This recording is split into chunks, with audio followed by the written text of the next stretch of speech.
زرین کو شرمندگی بھی ہوئی کیونکہ مسز حیدر اس کی پرانی کسٹمر تھی اور وہ جوڑا لے کر چلی گئی۔ 2 دن کے بعد ایک لڑکا وہ لباس واپس کرنے آیا اور پیمنٹ کر دی۔ کیوں مسز حیدر نہیں آئی آج؟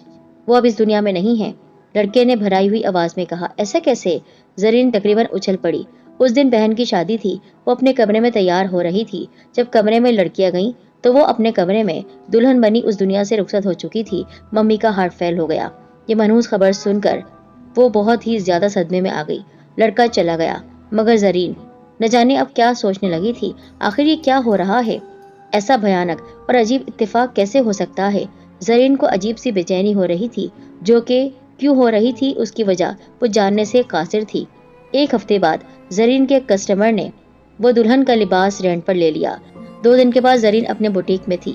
دوپہر میں وہ فری ہوئی تو اخبار لے کر بیٹھ گئی۔ اس میں گزشتہ رات کا ایک حادثہ پڑھ کر وہ سن ہو گئی۔ یہ اسی کسٹمر کی خبر تھی جو وہ دلہن کا لباس کرائے پر لے کر گیا تھا۔ شادی کے روز بستر پر دلہن مردہ پائی گئی تھی۔ دلہن کے گلے میں خوفناک قسم کے نشانات تھے، ایسا لگ رہا تھا کہ کسی نے گوشت کو نوچ لیا ہو۔ زرین نے اخبار ایک طرف رکھا۔ مس زرین وقار آپ ہیں؟ سامنے ایک پولیس انسپکٹر موجود تھا۔ جی ہاں، میرا نام زرین ہے، اس نے کہا۔ بی بی آپ سے کچھ سوالات کرنے ہیں۔ اب تک جتنی بھی لڑکیاں دلہن کے روپ میں مردہ پائی گئی ہیں ان سب نے آپ کے بوٹیک کا ہی جوڑا زیبتن کیا ہوا تھا، انسپکٹر نے کہا۔ سرخ انار کے رنگ کا دلہن کا لباس، عروسی جوڑا۔ زرین کے دماغ میں کرنٹ دوڑنے لگا۔ تو یہ الجھن تھی جو میری سمجھ میں نہیں آ رہی تھی۔ میں نے تو اس طرف دھیان ہی نہیں دیا کہ ان سب نے یہ جوڑا پہنا تھا۔ پھر اس نے اپنے آپ کو سنبھالا۔ لک آفیسر، یہ تو ایک اتفاق ہے۔ یہ میرا بوٹیک سب کو سروس پرووائڈ کرتا ہے، چاہے کوئی کپڑے خریدے یا کرائے پر لے۔ میں کسی کو بھی ذاتی طور پر نہیں جانتی۔ لوگ کپڑے لیتے ہیں اور پیمنٹ کرتے ہیں، اس سے زیادہ میرا تعلق نہیں ان لوگوں سے، زرین نے پر اعتماد لہجے میں کہا۔ کوئی مسئلہ ہے مس زرین؟ زرین نے دوسری طرف دیکھا تو وہاں عاشر کھڑا ہوا تھا۔ انسپکٹر نے جو اس کی طرف دیکھا تو جلدی سے کھڑے ہو کر سیلیوٹ کیا۔ سر آپ؟ ہاں، میں تو یہاں سے گزر رہا تھا کہ آپ کی گاڑی یہاں دیکھ کر آ گیا۔ مس زرین ہماری فیملی فرینڈ ہیں، عاشر نے کہا۔ سر میں تو نارمل انکوائری کر رہا تھا، اب جبکہ آپ انہیں جانتے ہیں تو۔ اوکے مس زرین، میں چلتا ہوں، انسپکٹر نے جلدی سے کہا اور وہاں سے چلا گیا۔ مسٹر عاشر، مجھے نہیں پتا کہ آپ اتنی بڑی شخصیت ہیں، زرین نے عاشر سے کہا۔ اب ایسی بھی کوئی خاص شخصیت نہیں ہوں۔ ویسے معاملہ کیا ہے؟ میری تو کچھ سمجھ میں نہیں آ رہا۔ یہ لباس کہاں سے بنوایا تھا آپ نے؟ یہ دراصل مجھے اس بوٹیک میں پہلے سے موجود ایک صندوق سے ملا تھا۔ تو پھر لگتا ہے اس جگہ کے پرانے مالک کو ڈھونڈنا پڑے گا، وہی ہمیں صحیح بات بتائے گا۔ پھر انہوں نے اس مالک کو تلاش کر کے اس سے بات کی۔ اس آدمی نے بتایا، یہ صندوق جانے کتنا پرانا ہے، یہ ہمیں اپنے گھر کے اسٹور روم سے ملا تھا، مگر ہماری دادی نے امانت سمجھ کر اسے کبھی نہیں کھولنے دیا، مگر ان کے انتقال کے بعد ہم نے اس کو کھول لیا اور اس میں سے یہ سرخ دلہن کا لباس نکلا۔ میرا بھی کیونکہ کپڑے کا کاروبار تھا، میں نے اس کو منہ مانگی قیمت پر بیچ دیا، مگر اس کو پہننے والی مر گئی اور پھر ان لوگوں نے یہ مجھے واپس دے دیا۔ پھر تو یہی ہونے لگا۔ اس درمیان میں میرے بیٹے کی شادی طے ہو گئی اور میں نے یہی جوڑا، یہی لباس اپنی بہو کو دیا۔ وہ جس حالت میں مری تھی تو مجھے اندازہ ہو گیا کہ کچھ گڑبڑ ضرور ہے، کیونکہ بہت بری حالت میں اسے مارا گیا تھا۔ اس کے جسم کے ٹکڑے کر دیے گئے تھے، لیکن حیرت کی بات یہ تھی کہ وہ لباس ایک جگہ بہت خوبصورتی سے ٹنگا ہوا تھا۔ پھر حقیقت یہ سامنے آئی کہ یہ لباس پہننے کے لیے نہیں ہے۔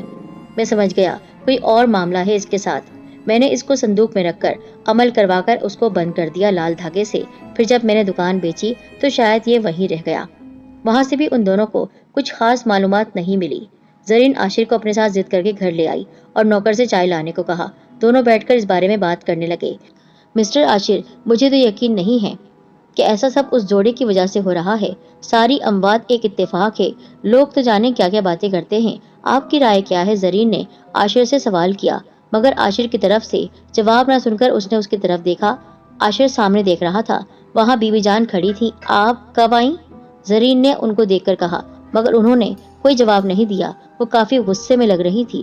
پھر وہ بولی، میں نے تمہاری ساری باتیں سن لی ہیں زرین، اگر تمہارے ماں باپ نہیں ہیں تو کیا میں بھی کیا مر گئی؟ اگر ایسی کوئی چیز ملے جو کچھ الگ ہو تو کسی بڑے سے پوچھنے کی زحمت نہیں کر سکتے تم بچے؟ بی بی جان، میں آپ کو پریشان نہیں کرنا چاہ رہی تھی، زرین نے سر جھکا کر کہا۔ زیادہ عقل مند سمجھنے لگی ہو خود کو، بہت بڑی ہو گئی ہو۔ جانتی ہو کتنی بڑی حماقت کر چکی ہو، خیر مناؤ اور اللہ تعالیٰ کا شکر ادا کرو کہ تم بچ گئی۔ بی بی جان غصے سے پھٹ پڑی۔ زرین کو تو نہیں مگر انہیں اس معاملے کی نزاکت کا احساس ہو چکا تھا۔ زرین دوڑ کر ان سے لپٹ گئی اور رو رو کر ان سے معافی مانگنے لگی۔ بی بی جان ایک دم موم ہو گئی۔ بیٹا، یہ کوئی عام معاملہ نہیں ہے۔ جس طرح تمہاری باتیں سنی ہیں، تم لوگ تو ان چیزوں پر یقین بھی نہیں کرو گے۔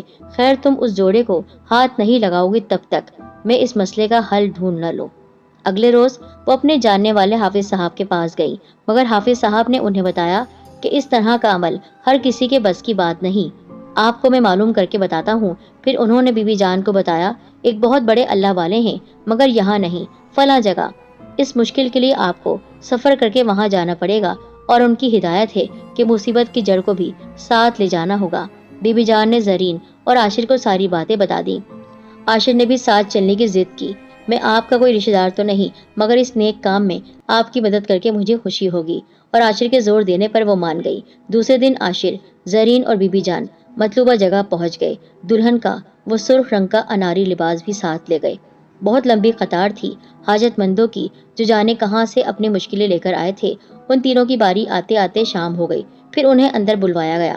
حضرت، میری بچی ایک مشکل میں پھنس گئی ہے، آپ سے التجا ہے کہ ہماری مشکل حل کریں۔ بی بی جان نے کہا، ہماری کیا مجال جو ہم کسی کو مشکل سے نکال سکیں یا کسی کی مشکل کو حل کر سکیں۔ یہ شان میرے پروردگار کی ہے، اس پاک ذات کو صرف یہ اختیار ہے۔ ہم تو بندے ہیں، مدد کے لیے ہیں، لیکن اس کی مدد سے ہم مدد کرتے ہیں۔ بزرگ نے آسمان کی جانب انگلی اٹھا کر کہا، اور ان تینوں نے بے اختیار کہا، بے شک۔ پھر بی بی جان نے ساری بات ان کے گوش گزار کر دی تو بزرگ کچھ دیر کے بعد بولے، ہم اسے دیکھیں گے، پھر آگے کچھ کریں گے۔ اس جوڑے کو یہیں چھوڑ جائیے، پرسوں جمعرات کو مغرب کے بعد آنا۔ عاشر نے سب کے ٹھہرنے کا انتظام کیا۔ وہ لوگ جمعرات کو مغرب کے بعد ان بزرگ کی خدمت میں حاضر ہو گئے۔ حضرت پہلے تو خاموش رہے، پھر بولے، بند تھی وہ مگر کسی کی نادانی سے آزاد ہو گئی۔ کون حضرت؟ بی بی جان نے سوال کیا۔ آنکھوں سے دیکھو گے؟ لو دیکھو۔ یکایک ان تینوں پر غنودگی، بے ہوشی طاری ہو گئی۔ انہیں لگ رہا تھا جیسے وہ کسی اور ہی دنیا میں، کسی اور ہی جگہ موجود ہیں۔ بہت پرانا زمانہ تھا۔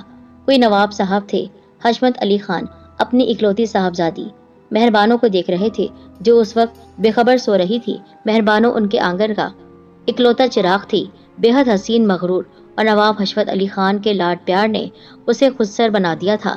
پھر وہ اپنے کمرے میں آ کر اپنی بیگم سے مہربانوں کے بارے میں بات کرنے لگے۔ خاندان کے بہت سارے لوگ، ان کی دلی خواہش تھی کہ مہربانوں ان کی بہو بن جائے، کیونکہ مہربانوں کے ساتھ نواب صاحب کی ساری جائیداد بھی ملتی، اور ان تمام امیدواروں میں جو نام سر فہرست تھا وہ مہربانوں کے پھپھی زاد دلاور کا تھا۔ وہ اس کو بہت چاہتا تھا اور مہربانوں تو اس کو عشق کی حد تک چاہتی تھی۔ مہربانوں کو جھکاؤ اس کی جانب دیکھ کر گھر والوں نے اس سے اس کے رشتے کی بات چلا دی۔ وہ نہایت ہی سلجھا ہوا لڑکا تھا، اور سب سے اہم بات جو اس میں لگتی تھی وہ اس کی خوبصورتی تھی۔ پیغامات تو بہت آئے تھے مگر فیصلہ اپنے اسی پھپھی زاد کے حق میں اس نے دیا تھا، اور یوں دونوں کی شادی طے ہو گئی۔ دونوں گھروں میں شادی کی تیاریاں زور و شور سے شروع ہو گئی۔ نواب دلاور علی خان نے شادی کے جوڑے کے لیے جانے کہاں سے کاریگروں کو بلوایا تھا۔ ایسا جوڑا بناؤ جو کسی کے پاس نہ ہو، اور واقعی جب جوڑا تیار ہوا تو وہ اتنا شاندار تھا کہ دیکھنے کے قابل تھا۔ مہربانوں نے جب وہ سرخ لباس دیکھا تو غرور سے اس کی گردن تن گئی۔ اس نے اکڑ کر کہا، میرا شوہر صرف میرا ہے، میری شان ہی ایسی ہے کہ اس نے میرے لیے یہ جوڑا بنایا ہے۔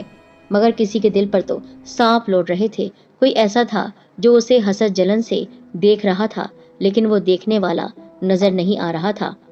آخرکار اس کے شیطانی دماغ نے نواب دلاور علی خان کو راستے سے ہٹانے کا منصوبہ بنایا، اور اس کام کے لیے اس نے شادی والے دن کا انتخاب کیا تاکہ فوری اپنی خدمات پیش کر سکے۔ مہربانوں سے وہ شادی کرے گا، اس کو مہربانوں سے شادی کرنی ہے، وہ اس کی ہے، صرف اس کی ہے۔ منظر بدلا۔